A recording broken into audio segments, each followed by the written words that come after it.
Well, it's a Friday. I got off work early, wrapped up some stuff at the shop this real quick, and then pretty much scrambling to try and get this thing done and on the road. Got it fixed and running last night. I have not posted that video yet. I did post the carb video, should be coming up pretty quick, and I was just editing that today. It's always good when you tell yourself in a video, this is not the right way to do it, you should do this differently, and then I continue doing it the wrong way, and then it bites me in the ass and I have to redo things over again. Watch that carb Edelbrock video. I was rushing, I was pissed at several things, but scrambling, trying to just get the thing back in, ended up putting it in. The needles were sticking and did not, one of the floats was significantly out of adjustment, wouldn't let fuel in, so I was scrambling, trying to get this thing lit off and fired back up last night. Got that figured out, got the idle screws rough set. They're pretty close, but not ideal. Also didn't let it warm up to full operating temp, so I know I'm gonna have to play with that. Started zip tying some of the wires out of the way. I'm gonna put a little ratchet strap around that battery tray, or the lack of, but the battery shelf, if you will. So that'll get kind of fixed there. Everything else should be about right. I'm gonna put some little J-hook things or P-clamp things on this side of the fender. Make sure all this wiring stays over there where it's supposed to be. All I'm got left now is the TV cable, which, if you take a look right here, I got 3 marks on there. This is the shortest I would run, but I do want to give myself a little bit of slack, so I think I moved it back. This bracket does have some adjustment in it too, so I'm not overly concerned on this one, but basically Locar now sells this all together. I feel like the last set that I bought, I had to do all of this myself on the assembly. It's not that big of a deal. This is your retaining bracket right here. This would go into the throttle body or carb support plate or whatever you're using to fix your throttle cable. In this case, I'm going to ditch that one, and we're only going to use this little nut here. So I'll set you guys up on a tripod while I slap this together. I didn't hook up the gauge yet. I don't know if I'm gonna.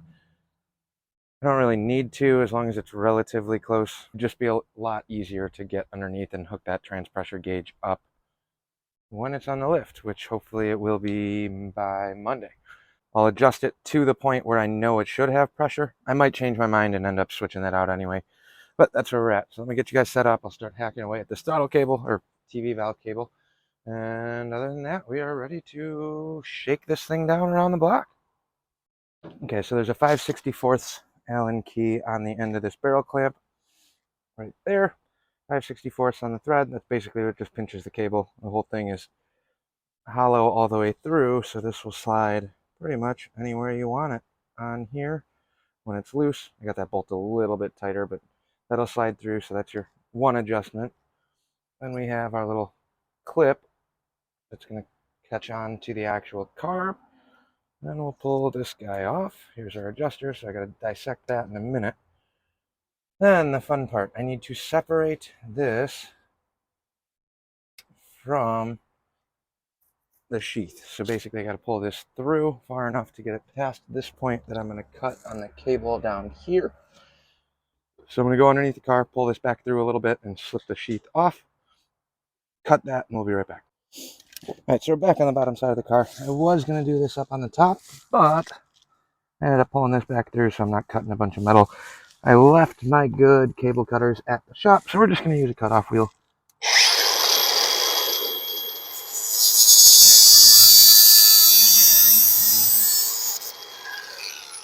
Like so.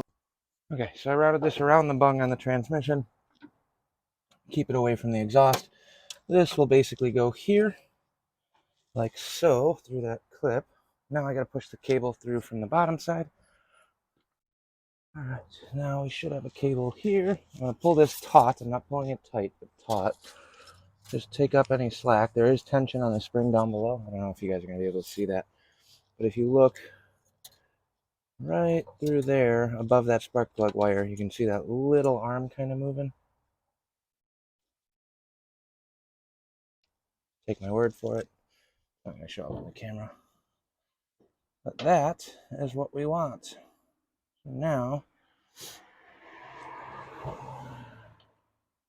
can't put you guys anywhere. Now, I'm going to take this bracket, slide this back on. I can trim the excess of the cable after, so that's not that big of a deal. I'll separate this, pull this bracket off because I no longer need that. we'll have this as our pinch bolt and adjuster through this bracket. So this doesn't need to be in there anymore. Cable goes through like so. This end's going to come through the hole.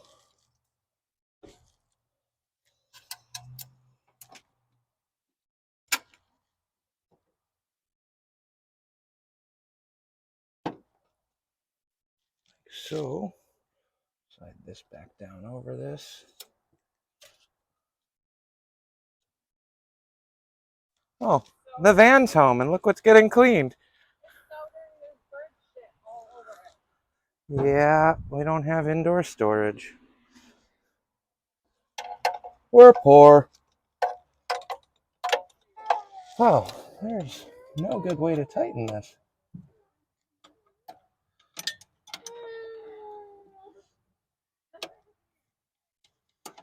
That's okay. That'll work right there. Now we're going to put our fancy clip on here. Slide this over, cable side in. Tapered side on the teardrop to the back. Like so. And this is what's going to clip onto the fitting.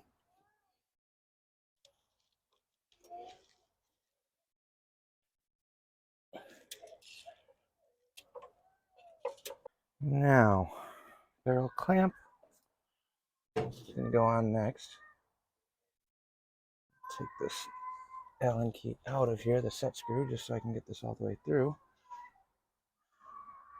Very easy to lose that. Be careful with that one. This is going to, I'm going to move these spark plug wires real quick too, just to give myself a little bit more room. And that piece I just said is very easy to lose. I just did it. That's great. Oh, no. Just flipped. Okay. I'm going to snug this up just a hair. Couple threads for safety. Now, it's a good thing I have the van back, actually, because this is where your adjustment comes in. Out of the box, you want to get this cable set. Like I can pull on this, but I'm pulling on the return arm down at the bottom. You don't want tension on this at idle. I want to take the slack out like that. Let me grab the tool.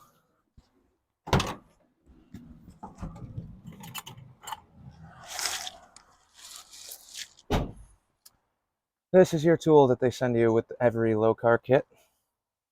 Essentially what you're going to do here is this is going to clip on the cable in between that barrel clamp. I'm going to pull the slack out of the line.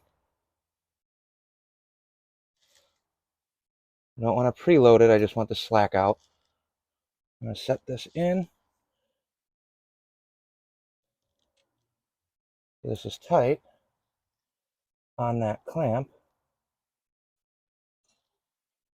I'm taking all the slack out of the line. I'm watching that arm to make sure I'm not actually moving it on accident. Now, see how that snaps back? If I hook a gauge up to this, which I might actually do still, if I hook a gauge up to this, when this is running, it should be somewhere around 38 psi. You know what, maybe I will climb underneath there just to give you guys a better understanding of how these things work. This is your general setting. They are still adjustable, so I can back this nut off and pull this cable back to put more tension on. I can bring it in to take tension off. This is your adjustment for the line pressure. So let me throw the jack under this, see if I can put a pressure gauge in quickly. If I can do it quick, I'll try that first. All right, don't mind the power washer noise. I tried putting the gauge in. I just looked. It is kind of a pain underneath the car, so I'm not going to do that. Here are the factory e-brake cables that actually came out. Basically what I'm doing is looping them around these wonderful Miller Welder floor pans, and I'm just going to drop a couple of these in just to make sure they're not going to slide out or fall underneath the car or get eaten by a wheel or something like that. Not really a purist here, but if I can get these just to stay up like so, screw a couple of these right into the frame.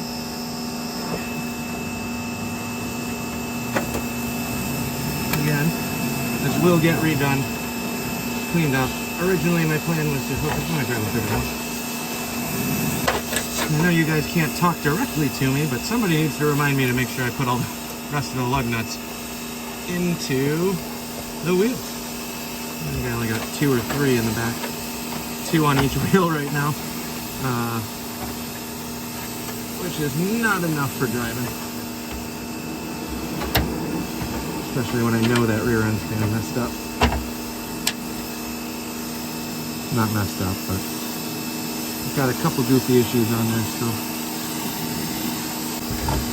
And there looks about good.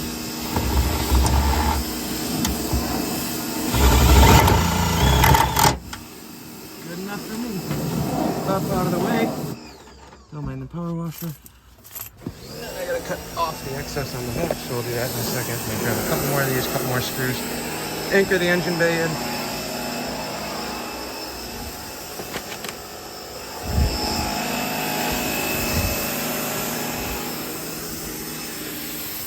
So excited to have the van back.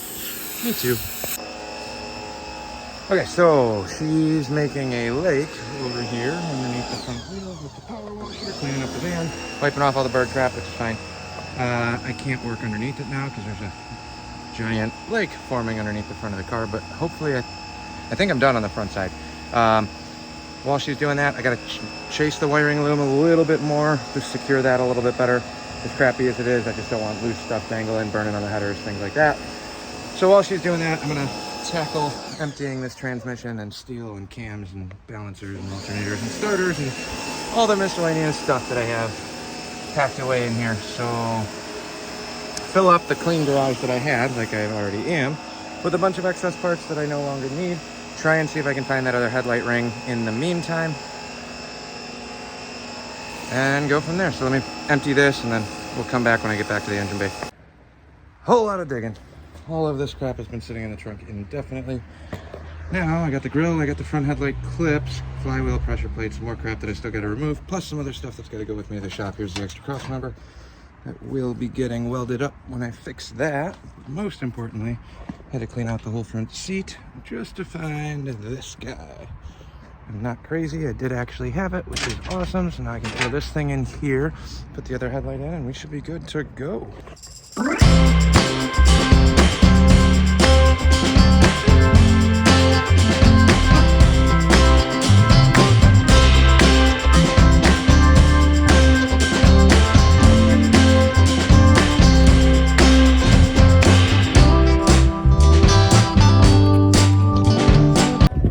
Makes it look like $1 million. Okay, should be about good. One more zip tie up here on this engine bay harness. Zip tie these up here like so. Should work on the top of the radiator. I might actually put a little clamp there too through the top, but I'm not doing that right this second. Lines on this side are all tightened up. This will all stay out of the way. The only other thing I do want to put on is the hood latch. I have the bracket for it. Maybe I'll just throw a little bungee tie strap around there because none of this is actually tightened down. I'm gonna plug the manifold. Oh, maybe I'll throw this on the hood. Let me see if I can snake this vacuum line through the firewall and mount this on top of the dash. Okay, hood latch is back on. Ish. I don't know where it lands. Hopefully that'll work. Wiring is clamped. Everything else that's floating won't go anywhere, won't hit anything. Vacuum line. I did run that for the vacuum gauge. It's just going to dangle around here. Not too worried about it. And other than that, we're ready to fire this thing up. Fender's still a little loose, so I just got to kind of be cautious of that one. Got 2 bolts in up here, so I'll tighten these down. Make sure those stay, adjust the hood real quick, and then try and see if this will drop down and lock. We're gonna fire it up though while that's going on. All right, we got power, but squirt, squirt. Sounds like a race car.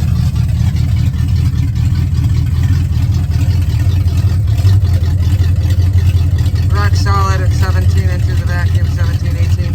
Right in between there on cold start. I don't know how much of the choke is on, so we're going to go around up front and check that.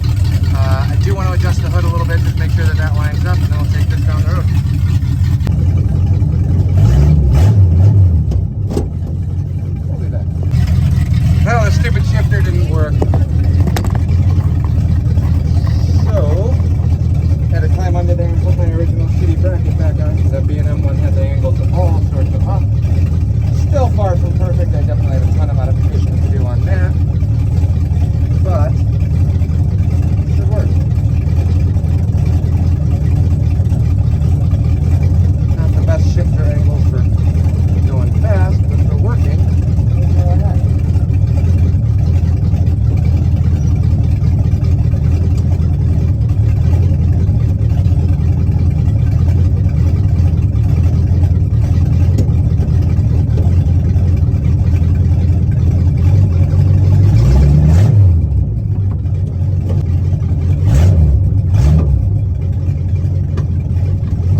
cold out. I'm running out of time. I gotta go help my mom pick up a vehicle. I jacked it up. I took the shifter cable out, got the rear end sitting up. If I click it through the gears and the trans, everything shifts exactly like it's supposed to. My linkage attempts did not work out. So tomorrow I'm gonna have to come out here early and start messing around with that. It's just a matter of where the bracket sits. I don't have enough free play on the cable to actually click it through the gears proper. It felt like it was working proper just on the ratchet shifter, but it wasn't actually working on the transmission itself. So tomorrow morning, hopefully come out here. I still got the welder at the house, so if I gotta cut off some tabs and brackets, this time I can actually have it mounted in the car, so I should be able to just kind of set the bracket up on there where it needs to go, and then basically adjust the tab, mark it, yank it out, weld it, put it back in. Hopefully that goes smoothly and we're ready to go. When I had the rear end up and I clicked the trans shifter part on the actual car, worked fine. Clicked it into reverse, wheels are spinning, well, back passenger side spinning. It is an open diff, it's not a locked one or a posi or anything. So clicks through reverse, hit neutral, stops. 1, 2, 3, had all spinning wheels in gear on that one. So just a cable issue, which sucks, but that's on me. Made the bracket off the car, tried making it work, didn't. So live and learn. Tomorrow we'll try and tackle that one and get that dialed in a little bit better. Thanks for watching. Like, comment, subscribe. Hopefully I got a better video for you tomorrow.